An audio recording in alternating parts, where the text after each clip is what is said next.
नमस्कार दोस्तों, आप सभी का स्वागत है आज के एक फिर न्यू कहानी में। आज की कहानी में हम लोग जानने वाले हैं एक बूढ़ी माँ और नाग की कहानी। अगर दोस्तों इस कहानी को आप पूरा सुनते हैं तो आपके घर में कभी भी मार झगड़ा और कलह नहीं होगा। और जो भी नई नई पतोह आ रही है उनसे मेरी हाथ जोड़कर विनती है कि आप लोग अगर इस कहानी को पूरा सुन लेते हैं तो आप लोग कभी भी अपने ननद और सासू माँ से झगड़ा नहीं कीजिएगा। तो हाथ जोड़कर आप लोग से मेरी गुजारिश है, जो भी सब्सक्राइबर और दर्शकगण है वो पूरा कहानी को सुने। खासकर जो औरत यानी नई नई अपने घर पर शादी कर कर आई है उनके लिए ये कहानी बहुत ही महत्वपूर्ण है। चलिए कहानी को शुरू करते हैं बिना टाइम गंवाए, क्योंकि आपका समय बहुत ही कीमती है। और जो भी साथी पहली बार आए हैं चैनल को सब्सक्राइब कर लीजिए। एक बार की बात है, एक गांव में एक बूढ़ी औरत रहा करती थी जिसके 2 पुत्र थे। दोनों पुत्र की शादी कर चुकी थी वो बूढ़ी औरत, यानी दोनों पुत्र की पत्नी जो मिली थी वो काफ़ी अच्छी थी, यानी रूपरेखा से वो इतनी अच्छी थी जिनका जिक्र हम अपने शब्दों में नहीं कर सकते हैं। जब वो नई नई दोनों आई थी काफ़ी मिलजुल कर रहती, पर धीरे धीरे समय बीतता गया। अब वो दोनों आपस में ही लड़ने लगी। बूढ़ी माँ के पास कुछ खेत था, उसी में दोनों लड़के काम करते और उसी से खेती बाड़ी होता और घर का काम चलता। धीरे धीरे समय बीतता गया और उनके पास और गरीबी आती गई। बूढ़ी माँ ने एक बार सोचा कि अपने लड़के को मैं यानी बाहर भेजती हूँ कमाने के लिए, क्योंकि खेती बाड़ी से हम लोग का अब गुजारा नहीं होगा। लड़के को भी लगा कि अब हम लोग को बाहर जाना चाहिए, नहीं तो ये खेती बाड़ी से हम लोग का अब गुजारा नहीं होगा। दोस्तों दोनों भाई आपस में राय कर लेते हैं और दोनों बाहर कमाने के लिए निकल जाते हैं। वो दोनों उधर बाहर चले जाते हैं। इधर दोनों की पत्नी अब आपस में ही रोज़ लड़ने लगती है कि मेरे पति इतना कमाते हैं और मेरे पति इतना कमाते हैं। दोस्तों वो दोनों सुबह उठते ही लड़ाई कर देती और बूढ़ी माँ को चाय बनाकर भी नहीं देती, यानी दोपहर में खाना देती। बूढ़ी माँ सोचने लगी कि मैं अगर छोटकी को समझाती हूँ तो बड़की मुझसे रूठ जाएगी और बड़ी को समझाती हूँ तो छोटी मुझसे रूठ जाएगी। बूढ़ी माँ एक दिन सोचती है कि मैं एक बार बड़ी को समझाकर देखती हूँ। दोनों झगड़ा करती है, तब जाकर बड़ी पतोह को बूढ़ी माँ कहती है कि तुम झगड़ा क्यों करती हो, छोटे से झगड़ा कभी नहीं करना चाहिए। अगर छोटे आदमी कोई गलती कर भी देता है तो उसे माफ़ कर देना चाहिए। तभी बड़ी बहू बोलने लगी कि आप तो उसको सर पर चढ़ाकर यानी बैठा रखी है, इसका मतलब कि मैं उससे नहीं लड़ूँ, वो मुझसे लड़ेगी और मैं उससे नहीं लड़ूंगी, यानी इसका कहने का साफ मतलब है कि आप उससे मिली हुई है। अब बूढ़ी माँ को लगा कि ये तो मुझ पर ही उल्टा खिसिया रही है, मैं एक बार ट्राई करती हूँ छोटी बहू से वो क्या कर रही है। दूसरे दिन बूढ़ी माँ छोटी बहू के पास जाती है और कहती है कि कभी भी अपने से बड़े आदमी से झगड़ा नहीं करना चाहिए। तुम अपने बड़ी दीदी से क्यों झगड़ा कर रही हो, उनसे झगड़ा नहीं करना चाहिए। तभी छोटी बहू बोलती है कि आपने बड़ी बहू को मूड़ी पर चढ़ाकर बैठा रखा है, इसका मतलब कि वो मुझसे लड़ेगी और मैं उससे नहीं लड़ूंगी। क्यों नहीं लड़ूंगी, मैं उसका मार कर मूड़ी फाड़ दूंगी। दोस्तों ये सब बात जब बूढ़ी माँ सुनती है तो कहती है कि ना बड़ी बहू कम है ना छोटी बहू कम है, ये दोनों आपस में लड़े, मैं इन दोनों के बीच में नहीं बोलूंगी। दोस्तों वो सुबह उठते ही दोनों लड़ाई कर देती। तभी बूढ़ी माँ खुरपी और एक छांटी लेती और जंगल को निकल जाती। उधर ही घास घर कर दोपहर को आती, तब तक इन दोनों का झगड़ा शांत हो चुका था। दोस्तों बूढ़ी माँ का अब डेली यही कार्य हो चुका था। एक दिन बूढ़ी माँ जब घास गर रही थी तभी एक अचानक नाग आ जाता है। नाग को देखकर बूढ़ी माँ डर जाती है, सोचती है कि आज मेरा आखिरी और अंतिम दिन है। दोस्तों तब तक नाग देखता है कि बूढ़ी माँ काफ़ी डरी हुई है। तब नाग बोलता है, हे बूढ़ी माँ, मुझे लग रहा है कि आप इस वक्त काफ़ी डरी हुई है। बूढ़ी माँ बोलती है कि नाग को देखकर कोई भी डर जाता है। तब नाग बोलता है कि हे बूढ़ी माँ, आप मुझसे मत डरिए, क्योंकि मैं भी मनुष्य था, मुझ पर श्राप के कारण मैं 21 वर्ष के लिए नाग के रूप में हूँ और 21 वर्ष जब पूरा हो जाएगा तो मैं भी एक राजा का लड़का हूँ, राजकुमार बन जाऊँगा। दोस्तों यह बात सुनकर बूढ़ी माँ कहने लगी कि तुम अपने बारे में कुछ बताओ। नाग अपने बारे में सब कुछ बूढ़ी माँ को बता देता है और बूढ़ी माँ भी अपने बारे में सब कुछ नाग को बता देती है।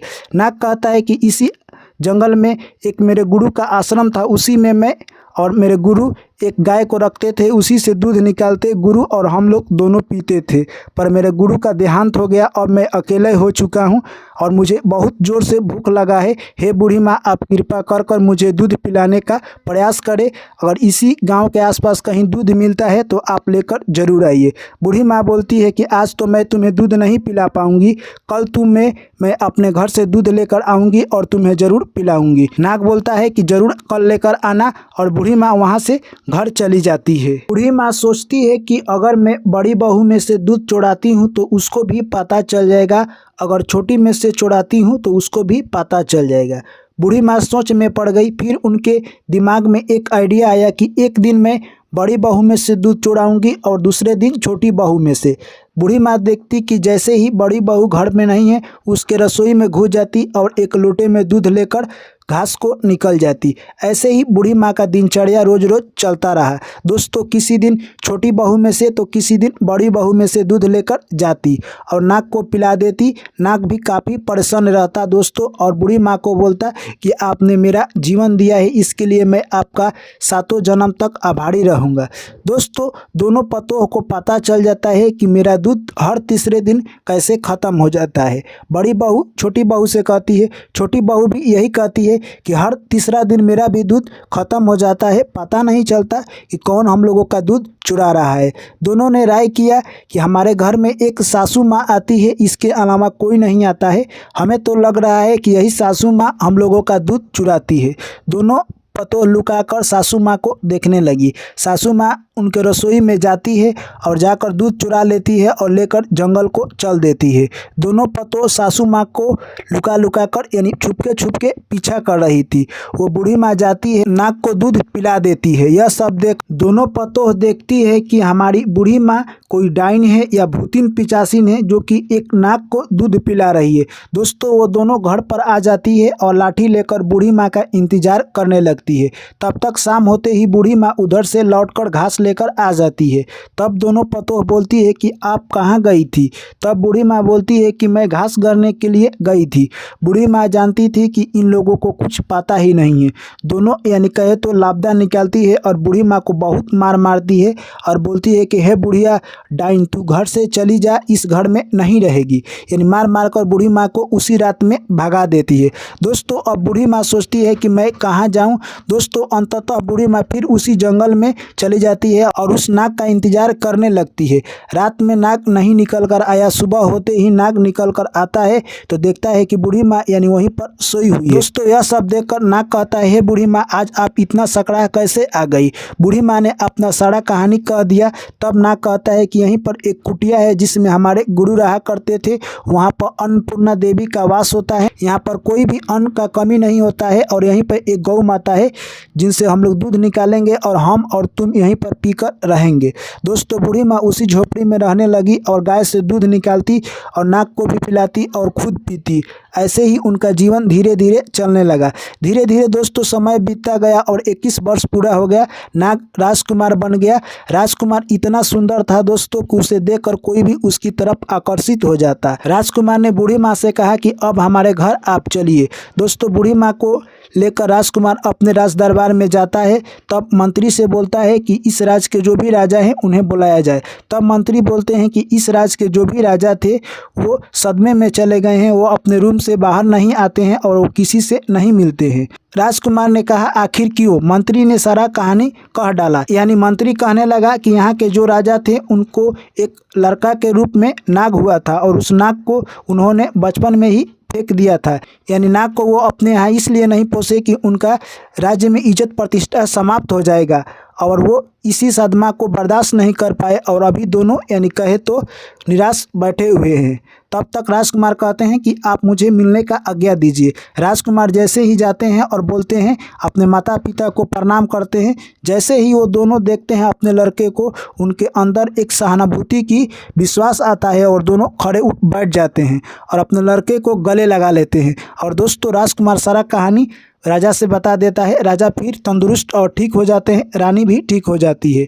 दोस्तों उसके बाद अब बूढ़ी माँ सोचने लगी कि यानी अब मेरा क्या होगा, इसका तो माँ बाप मिल गए, अब मुझे लग रहा है कि मेरे नसीब में फिर दुख लिखा हुआ है। तब तक राजकुमार बोलते हैं कि हे बूढ़ी माँ, आप मेरी माँ से भी बढ़कर है, क्योंकि माँ ने मेरी तो जन्म दिया है, आपने मुझे यानी पाला पोसा है। आप इस दरबार के राज्य माँ हैं, आपके ऑर्डर से ही ये राज चलेगा।